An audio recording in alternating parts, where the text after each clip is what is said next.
नमस्कार मित्रों, मैं पंडित चंद्रेश कौशिक। हमारी सीरीज चल रही है एपिसोड नंबर 22 की, जिसे हम बात कर रहे हैं भृगु संहिता की। भृगु संहिता के अंतर्गत आज हम बात करने जा रहे हैं कन्या लग्न के तृतीय भाव में ये केतु स्थित हो तो उसके क्या फलादेश होंगे।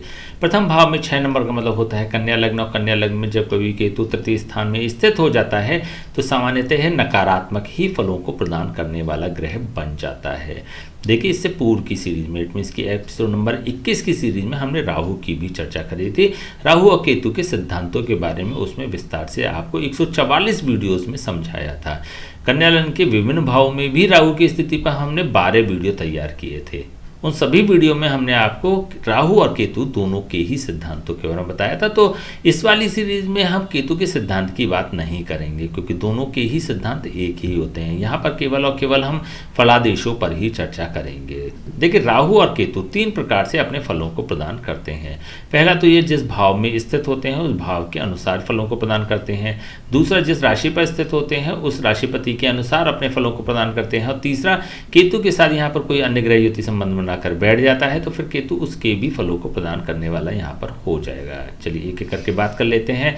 जब कभी भी केतु तृतीय भाव में स्थित हो जाता है तो तृतीय भाव के कंटेंट्स को एब्जॉर्ब करते हुए अपने भोग दशा में प्रदान कर देने वाला बन जाता है।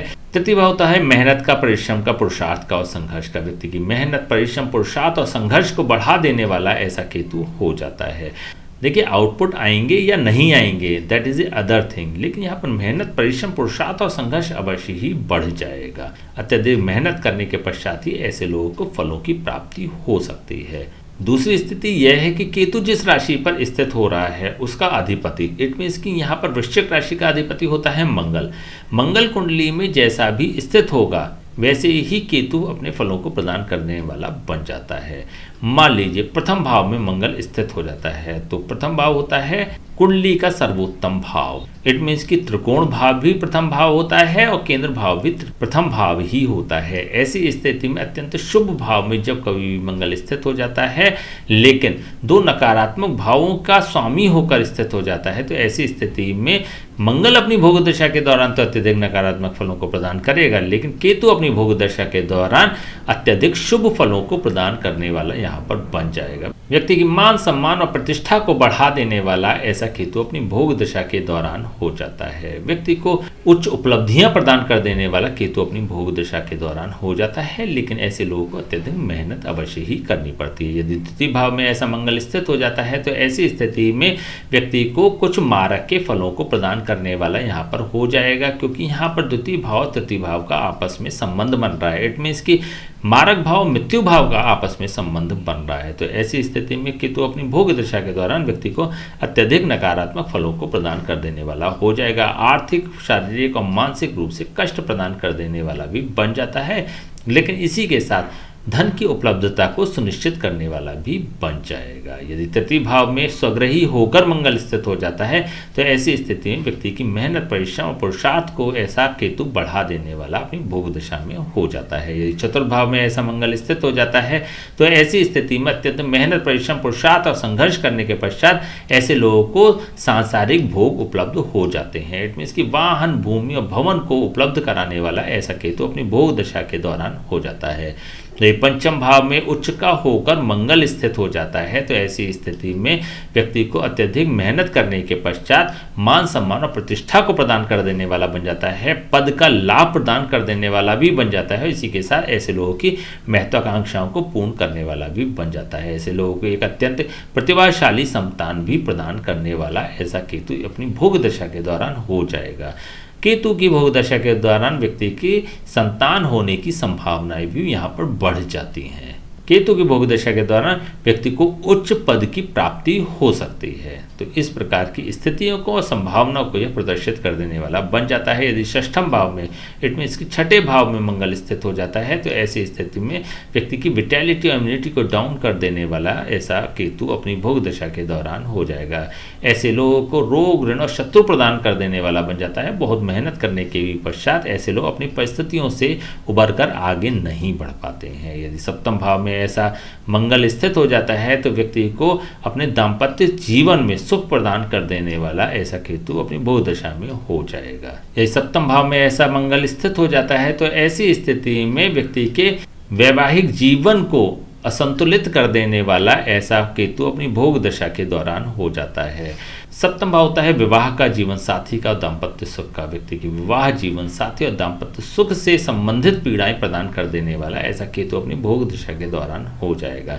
यदि अष्टम भाव में स्वग्रही होकर मंगल स्थित हो जाता है तो ऐसी स्थिति में केतु अपनी भोग दशा के दौरान व्यक्ति को दुख, विपत्ति और परेशानियां ही प्रदान कर देने वाला हो जाता है। समस्याएं, कष्ट और पीड़ाएं ही प्रदान कर देने वाला हो जाता है। यदि नवम भाव में ऐसा मंगल स्थित हो जाता है तो यहाँ पर व्यक्ति को अत्यधिक मेहनत करने के पश्चात कुछ लाभ की संभावनाओं को बढ़ा देने वाला यह बन जाएगा। हालांकि विशेष लाभ व्यक्ति को प्राप्त नहीं होगा क्योंकि केतु अपनी भोग दशा के दौरान अत्यधिक मेहनत करने के पश्चात व्यक्ति को आउटपुट दे रहा है, तो कम मेहनत में व्यक्ति को कम ही आउटपुट प्राप्त होंगे। यदि दशम भाव में ऐसा मंगल स्थित हो जाता है तो ऐसी स्थिति में अत्यधिक मेहनत, परिश्रम, पुरुषार्थ और संघर्ष करने के पश्चात ऐसे लोग अपने प्रोफेशनल लाइफ में सर्वाइव कर पाते हैं। यदि एकादश भाव में ऐसा मंगल स्थित हो जाता है, नीच का होकर स्थित हो जाता है, तो व्यक्ति के लाभ को हानि में कन्वर्ट कर देने वाला भी ऐसा केतु अपनी भोग दशा के दौरान हो जाएगा। यदि मेहनत, परिश्रम, पुरुषार्थ और संघर्ष करने के पश्चात भी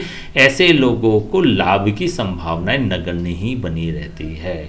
लगातार अपॉर्चुनिटीज मिलती रहती हैं, वो लैप्स होती रहती हैं। तो ओवरऑल यदि देखें तो ऐसे लोगों की इच्छाएं पूर्ण नहीं हो पाती।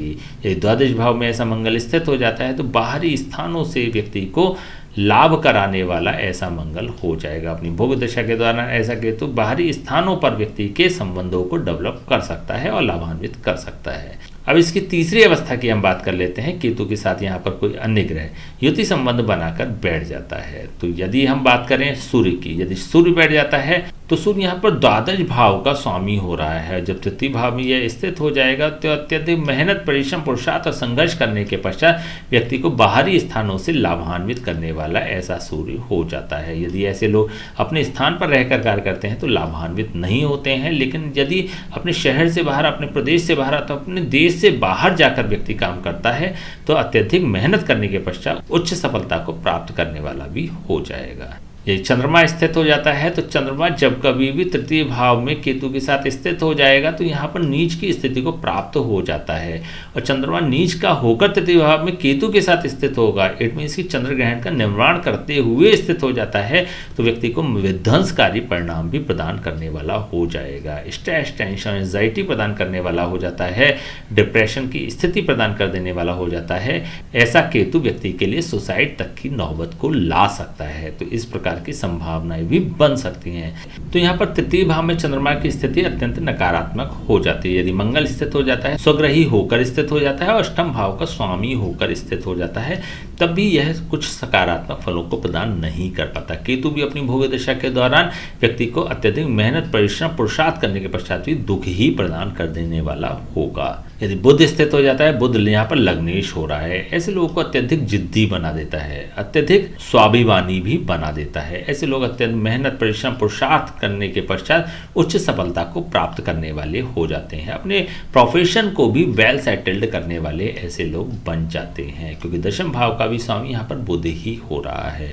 यदि गुरु स्थित हो जाता है तो ऐसी स्थिति में चतुर्थ भाव का स्वामी होकर यह व्यक्ति को सांसारिक भोग प्रदान कर देने वाला बन जाता है और सप्तम भाव का स्वामी होकर व्यक्ति को एक साहसी जीवन साथी प्रदान कर देने वाला भी बन जाता है। ऐसी स्थिति में ऐसे लोगों के जीवन साथी अत्यधिक डोमिनेंट नेचर के भी हो जाते हैं। ओवरऑल यहाँ पर कुछ नकारात्मक फल भी यह प्रदान कर देने वाला हो जाएगा। जीवन साथी से कुछ म्यूचुअल अंडरस्टैंडिंग की कमी करा सकता है, विवाह देरी से करा सकता है अथवा दाम्पत्य सुख में कुछ कमी लाने का भी यह प्रयास कर देता है। यह शुक्र स्थित हो जाता है तो शुक्र यहाँ पर भाग्येश होकर द्वितीय भाव का स्वामी होकर जब तृतीय भाव में स्थित हो जाएगा तो व्यक्ति को अत्यधिक मेहनत करने के पश्चात अच्छे आउटपुट भी प्रदान करने वाला यह बन जाता है, अच्छे परिणाम प्रदान कर देने वाला भी यह बन जाता है। यदि शनि स्थित हो जाता है तो व्यक्ति को मान, सम्मान और प्रतिष्ठा प्रदान कर देने वाला भी बन जाता है। इसी के साथ व्यक्ति को रोग, ऋण और शत्रुओं से पीड़ित कर देने वाला भी ऐसा केतु अपनी भोग दशा के दौरान हो जाएगा। पद का लाभ दिलवाएगा, लेकिन साथ ही ऐसे लोगों के शत्रुओं को भी अत्यधिक स्ट्रॉन्ग कर देता है, अत्यधिक बली कर देता है। चलिए अब इसके उपाय की हम बात कर लेते हैं, क्या उपाय हो सकते हैं। फर्स्ट ऑफ ऑल तो केतु का उपाय करने से पूर्व आपको 2 उपाय करने पड़ेंगे, तभी केतु का उपाय आपके लिए कार्य कर सकता है। पहले तो आपको यह देखना होगा कि केतु जिस राशि पर स्थित हो रहा है, इट मीन इसकी मंगल की कुंडली में बेसिकली स्थिति क्या है। इसके लिए आप हमारे चैनल के प्लेलिस्ट में जाकर संबंधित वीडियो दे सकते हैं। मंगल पर हमने 144 वीडियो तैयार किए हैं। कन्या लग्न के विभिन्न भावों में मंगल की स्थिति पर भी हम 12 वीडियो तैयार करके आप तक पहुंचा चुके हैं। तो ऐसी स्थिति में पहले आप मंगल के फलादेश देखिएगा, उसका विश्लेषण देखिएगा, आवश्यकता होने पर उसका उपाय भी कर लें। उसका उपाय आपको वीडियो के अंत में मिल जाएगा। तत्पश्चात आपको ये देखना है कि केतु के साथ कोई अन्य ग्रह स्थित तो नहीं है।